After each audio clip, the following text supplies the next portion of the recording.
Bismillahirrahmanirrahim. Assalamualaikum warahmatullahi ta'ala wabarakatuh. Alhamdulillahilladzi arsala rasulahu bilhaqqi basyiran wa nadhira an'amana wa hadana ila dinil Islam. Ashhadu an la ilaha illallah wahdahu la syarika lah. Wa ashhadu anna sayyidana wa maulana Muhammadan abduhu wa rasuluhul mab'utsu bil hujjatil baligati wa husnil bayan. Allahumma salli wa sallim ala nabiyil karim Muhammadin sadiqi wa'dil amin wa ala alihi wa ashabihi azma'in. Amma ba'du. Faqala Allah ta'ala fi kitabihil karim. A'udzu billahi minasy syaithanir rajim. Bismillahirrahmanirrahim.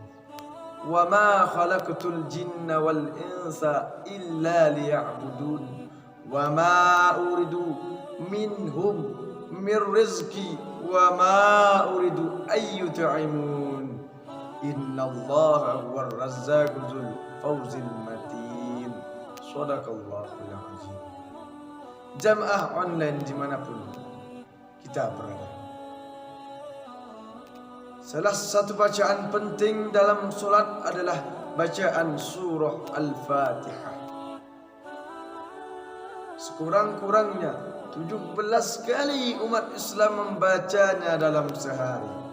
Nah, jamaah yang dimuliakan Allah, salah satu kalimat penting yang terdapat dalam surah Al-Fatihah tersebut terdapat pada ayat kelima, yang mana bunyiannya iyyaka na'budu wa iyyaka nasta'in. Hanya kepadamulah kami menyembah dan hanya kepadamulah kami memohon pertolongan. Lagi-lagi ikrar kepada Allah, lagi-lagi janji kita kepadanya, sumpah kita kepadanya, kita untuk beribadah kepadanya. Hadirin yang berbahagia, jamaah yang mulia, kita tidak bergeser sedikit pun dari kondisi ini. Seluruh hidup kita baktikan kepada Allah Subhanahu wa ta'ala. Nah, jemaah online yang dimuliakan Allah, janji kita ini senada dengan tujuan penciptaan manusia yang Allah hadirkan pada surah Az-Zariyat ayat ke-56, yang mana berbunyi seperti yang telah kita bacakan pada awal tadi. Bismillahirrahmanirrahim. Wa ma khalaqtul jinna wal insa illa liya'budun. Dan tidak aku ciptakan jin dan manusia, kata Allah, terkecuali beribadah kepadaku. Nah, jemaah online yang dimuliakan Allah dimanapun anda berada, yang paling penting dari itu semua adalah bagaimana cara membuktikan janji-janji yang selalu kita ulang-ulang, selalu kita ucap-ucap. Kita khawatir, hadirin yang berbahagia, jikalau nanti apa yang kita ucapkan tersebut dengan kenyataannya jauh berbeda dari apa yang telah kita ucapkan. Dengan demikian, hadirin yang berbahagia, apa bedanya kita dengan orang-orang munafik?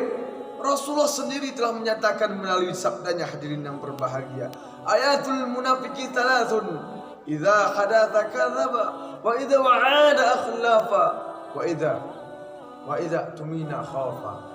Nah, jemaah yang dimuliakan oleh Allah Subhanahu wa ta'ala, tanda-tanda munafik itu ada 3, kata Nabi. Apabila berbicara maka ia dusta, apabila berjanji maka ia ingkar, apabila diberi amanah maka ia mengkhianati. Begitulah rambu-rambu yang disampaikan Rasulullah SAW kepada kita, hadirin yang berbahagia. Oleh karena itu kita harus benar-benar membaktikan hidup kita ini untuk Islam, hidup dalam Islam dan untuk Islam. Bagaimana caranya, hadirin yang berbahagia? Yang pertama-tama harus kita lakukan adalah kita harus yakin dan tahu bahwasanya Tujuan hidup di dunia ini adalah untuk beribadah, bukan untuk main-main. Nah, jamaah online yang dimuliakan oleh Allah Subhanahu wa taala, mungkin ini saja yang dapat saya sampaikan. Lebih dan kurangnya saya mohon maaf atas segala kekurangan saya. Yang baiknya pasti datangnya dari Allah, dan yang salahnya pasti datangnya dari kekurangan kami sendiri. Wabillahi taufiq wa hidayah. Assalamualaikum warahmatullahi taala wabarakatuh.